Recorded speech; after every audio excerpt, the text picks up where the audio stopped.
இயேசு கிறிஸ்துவின் நாமத்தில் உங்கள் யாவரையும் அன்போடு கூட வாழ்த்துகிறேன். இன்றைக்கு நாம் பார்க்க போகிற தலைப்பு ஔஷதம், மெடிசன். இனிய சொற்கள் தேன்கூடு போல் ஆத்துமாவுக்கு மதுரமும் எலும்புகளுக்கு ஔஷதமாகும். நீதிமொழிகள் 16:24. இந்த ஔஷதம் அப்படின்னா மருந்து, ஆரோக்கியம் இல்லை. இனிய வார்த்தைகள் தேன்கூடு போன்றவை, ஆத்மாவுக்கு மதுரமும் எலும்புகளுக்கு ஆரோக்கியமும் ஆமாம். அப்போ நல்ல வார்த்தைகள், ஆறுதலான வார்த்தைகள், ஜீவனுள்ள வார்த்தைகள் இல்லை, அன்பான வார்த்தைகள், இவை யாவும் நம்ம மனதையும் நம்ம உடலையும் சரீரத்தையும் நல்ல பலனடைய செய்கிறதாம். ஒரு நல்ல புத்துணர்ச்சியை பெற செய்கிறதாம். பாருங்கள், இந்த ஔஷதம் அப்படின்றது இந்த வேதாகமத்தில் நிறைய வசனங்கள் நீதிமொழிகளில் நம்ம பார்க்க முடியும். நீதிமொழிகள் 12:18 பட்டய குத்துக்கள் போல் பேசுகிறவர்களும் உண்டு, ஞானம் உள்ளவர்களுடைய நாவோ ஔஷதம். பட்டய குத்து போல் அப்படின்னா சிந்திக்காமல் யோசிக்காமல் பேசுகிற வார்த்தைகள், அந்த வார்த்தைகள் எப்படி இருக்குன்னா வாளை போன்று, கத்தி போன்று இல்லை, மற்றவர்களை துன்புறுத்துகிற ஒரு வார்த்தைகளாய் இருக்குன்னு பார்க்குறோம். இப்படிப்பட்ட வார்த்தைகள் கோபமாக இருக்கும் பொழுது, நம்ம ஒரு மனிதன் மேலே கசப்பாக இருக்கும் பொழுது சில டைம் வரும் பாருங்கள். அப்போது இப்படிப்பட்ட வார்த்தைகள் நம்ம வாயிலேருந்து வரும்பொழுது அது எப்படி இருக்குமா, பட்டய குத்து போல் இருக்குமா. ஆனால் ஞானம் உள்ளவர்களுடைய வார்த்தை எப்படி இருக்குமா, அவங்க எப்படி பேசுவாங்கன்னா யோசித்து பேசுவாங்களாம், ஞானம் நிறைந்து பேசுவாங்களாம். அவங்க பேசுகிற பேச்சில் எச்சரிக்கையாக இருப்பாங்களாம், கவனமாக இருப்பாங்களாம். பாருங்கள், ஏன்னா அந்த வார்த்தைகள் அவர்களை மட்டும் இல்லை, அவர்களை சார்ந்தவர்களையும் அது குணப்படுத்துகிறதா இருக்கிறது. பாருங்கள், நம்ம சரீரத்தை பாதிக்கிற எந்த விஷயமும் மனதை பாதிக்கும், இல்லாட்டி நம்ம மனதை பாதிக்கிற எந்த விஷயமும் சரீரத்தை பாதிக்கும். அப்போது நம்ம பாதிக்கிறமான காரியங்கள் நம்ம நாவுகளிலிருந்தோ நம்ம மனதிலிருந்தோ வரக்கூடாது அப்படின்றது தான் நம்ம இந்த வசனத்தில் நம்ம பார்க்குறோம். அப்போ வெறும் வார்த்தை பேசுறதில் மட்டும்தான் நம்ம ஆரோக்கியமாய் நம்ம இருக்க முடியுமா? அப்படி இல்லை. மன மகிழ்ச்சி நல்ல ஔஷதம். நீதிமொழிகள் 17:22 பார்க்குறோம். முறிந்த ஆவியோ எலும்புகளை உலர பண்ணும். அதனால தான் பாருங்கள், பலவீனம் வர்றதுக்கு காரணமே மகிழ்ச்சி இல்லாத ஒரு இருதயம். எப்போ பார்த்தாலும் துக்கத்தோட இல்லை, கவலையோட, போராட்டத்தோட இல்லை, ஒரு சந்தோஷம் நிறைவாக இல்லாதபடி அந்த இருதயம் எப்போ பார்த்தாலும் ஏக்கத்தோட, எதிர்பார்ப்போட இப்படி இருக்கும் பொழுது அந்த சரீரம் மனதை பாதிக்கிறது. பாருங்கள், மனது பாதிக்கப்பட்டுச்சுனாலே சரீரத்தில் எல்லா வியாதிகளும் வர்றதுக்கு வழி உண்டாகும். அதை தான் பார்க்குறோம். எலும்புகளை உலர பண்ணுகிற அளவுக்கு அந்த துக்கம் வல்லமை உள்ளதாக இருக்கிறது.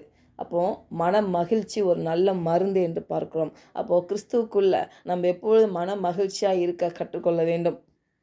மல்கியா 4:2 ஆனாலும் என் நாமத்துக்கு பயந்திருக்கிற உங்கள் மேல் நீதியின் சூரியன் உதிக்கும், அதன் செட்டைகளின் கீழ் ஆரோக்கியம் இருக்கும், நீங்கள் வெளியே புறப்பட்டு போய் கொளுத்த கன்றுகளைப் போல வளருவீர்கள்.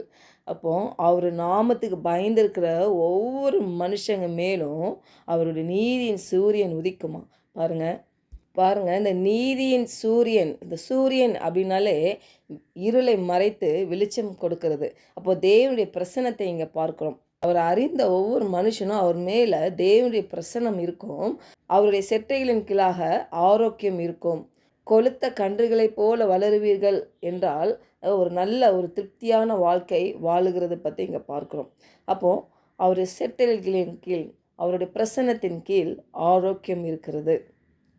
பாருங்கள், நம்ம நல்லா ஆரோக்கியமாக இருக்கணும்னு சொல்லி நல்லா எக்ஸசைஸ், நல்ல டயட்டு இல்லை, நல்ல உடம்பை பார்த்துக்கிறேன், அதுக்கும் மேலாக கர்த்தருடைய தயவு தான் ரொம்ப முக்கியம். பாருங்கள், அவருடைய வார்த்தைகள் மூலயமா வருகிற அந்த ஆரோக்கியம் நித்தியமானதாக இருக்கும்.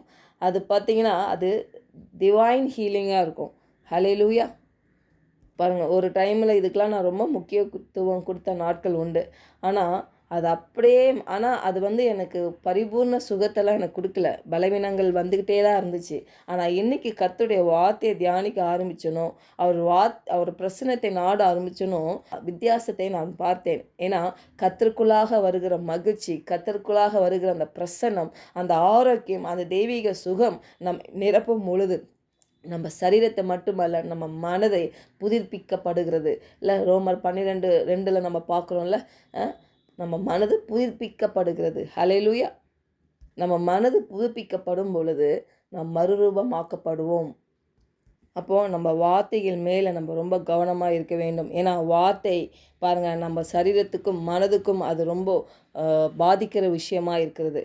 அப்போது நம்ம தினமும் நம்ம என்ன நம்ம வார்த்தைகளை பேசுகிறோம், நம்ம குடும்பத்தை பற்றி நம்ம என்ன பேசுகிறோம், நம்ம எதிர்காலத்தை பற்றி நம்ம என்ன பேசுகிறோம், நம்ம வார்த்தைகளில் நம்ம மனதையும் நம்ம சுற்றி உள்ளவர்களையும் அது பாதிக்கிறதா இருக்குது. கசப்பான வார்த்தைகள் பார்த்திங்கன்னா காயப்படுத்துகிறது, பலவீனப்படுத்துகிறதா இருக்குது, சரீரத்தை ஒடுக்கிறதா இருக்குது. ஆனால் தேவனுடைய சத்தியத்திலேருந்து வரும் நல்ல வார்த்தைகள் ஜீவனை கொடுக்கிறது. ஹல்லேலூயா. பாருங்கள், உலர்ந்த எலும்பை பார்த்து நல்ல வார்த்தையை பேசும் பொழுது அதுக்கு ஜீவன் உண்டாயிற்று என்று நம்ம பார்க்குறோம் வேதத்தில். அப்போது அது எலும்புகளுக்கெல்லாம் ஆரோக்கியமாக இருக்கிறதா. இன்றைக்கு உங்கள் எலும்புகளில் பிரச்சனைகள், சரீரத்தில் பலவீனங்கள் பார்க்கும் பொழுது கர்த்தருடைய வார்த்தை என்ன சொல்லுகிறது? என்னுடைய வாயிலிருந்து நான் ஜீவனுள்ள வார்த்தையை பேசுவேன், ஆரோக்கியமான வார்த்தையை பேசுவேன், நன்மையான வார்த்தையை பேசுவேன். இல்லை, என் எலும்புகள்லாம் அதை ஆரோக்கியப்படுத்தும். என்னுடைய பலவீனங்கள்லேருந்து நான் ஒரு பலனாய் நான் பார்ப்பேன். ஹல்லேலூயா.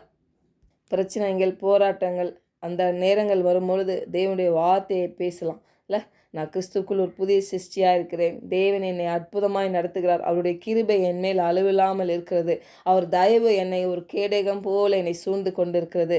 இல்லை, என் வாழ்க்கை குறித்து தேவன் ஒரு நல்ல திட்டத்தை வைத்திருக்கிறார். எரேமியா 29:11 சொல்லியிருக்கிறது. இல்லை, என்னை தேவன் ஒரு புதிய திட்டத்தை கொடுத்து என்னை திரும்ப மீண்டும் என்னை எழுப்ப அவர் வல்லமை உள்ளவராக இருக்கிறார். இப்படிப்பட்ட வார்த்தைகளை பேச பேச பேச பேச உங்கள் மனது இல்லை, உள்ளுக்குள்ளே இருக்கிற அந்த மனிதன் பலனடைவான். அந்த பலன் பாருங்கள், நம்ம சரீரத்தையும் அது நல்ல பாதிப்பு உண்டாகும். நல்ல ஒரு ஆரோக்கியம், நல்ல ஒரு பலன், சத்துவம் உண்டாகிறத நம்ம பார்க்க முடியும். ஜெபிக்கலாம். பரலோக தகப்பனே, இந்த காலை வேளையில் ஆண்டவரே, எங்களோடு நீர் இடைப்பட்ட அந்த வார்த்தைக்காக உமக்கு நன்றி செலுத்துகிறோம். அப்பா, எங்கள் சொற்கள் ஆண்டவரே, அப்பா நாங்கள் ஆண்டவரே தேன் கூடு போல் எங்கள் ஆத்மாவுக்கு மதுரமாக இருக்கட்டும் ஆண்டவரே. அது எங்கள் எலும்புகளுக்கெல்லாம் ஆண்டவரே, எங்களை சுற்றி இருக்கிறவங்க எல்லாருக்கும் அது ஆரோக்கியத்தை உண்டாகட்டும் ஆண்டவரே. அப்படிப்பட்ட ஒரு நல்ல வார்த்தைகள் ஆண்டவரே, இந்த தேவ வார்த்தைகள், வாக்குத்தத்தமான வார்த்தைகள் எங்கள் வாயில் பிரகடனம் நாங்கள் பண்ணவும் ஆண்டவரே. எந்த எதிர்மறையான சூழ்நிலையிலும் ஒரு நாளும் நாங்கள் தேவையில்லாத வார்த்தைகள் எங்கள் வாயிலிருந்து வராதபடி இயேசுவின் நாமத்தினால நாங்கள் ஆண்டவரை செபிக்கிறோம். அப்பா, எங்கள் சூழ்நிலைகள் ஆண்டவர் மத்தியிலும் நாங்கள் சந்தோஷமாக இருக்க நாங்கள் கற்றுக்கொள்ள வேண்டும் ஆண்டவரே. பவுல் சொன்னது போல் எந்த சூழ்நிலையிலும் நான் மன ரம்யமாக இருக்க கற்றுக்கொண்டேன். அப்படியாக ஆண்டவரை கேட்டுக்கொண்டிருக்கிற ஒவ்வொரு தேவ பிள்ளைகள் மேலும் ஆண்டவரே, அப்போ அவங்க சூழ்நிலைகள் மத்தியிலும் அவங்க சந்தோஷமாக இருக்கும்படி ஆண்டவரே, தேவனுடைய வார்த்தைகளை பேசும்படி, நன்மையான வார்த்தைகளை பேசும்படி பரிசுத்த ஆவியான உதவி செய்யும்படி இயேசுவின் நாமத்தினால ஜெபிக்கிறோம் நல்ல பிதாவே. ஆமென்.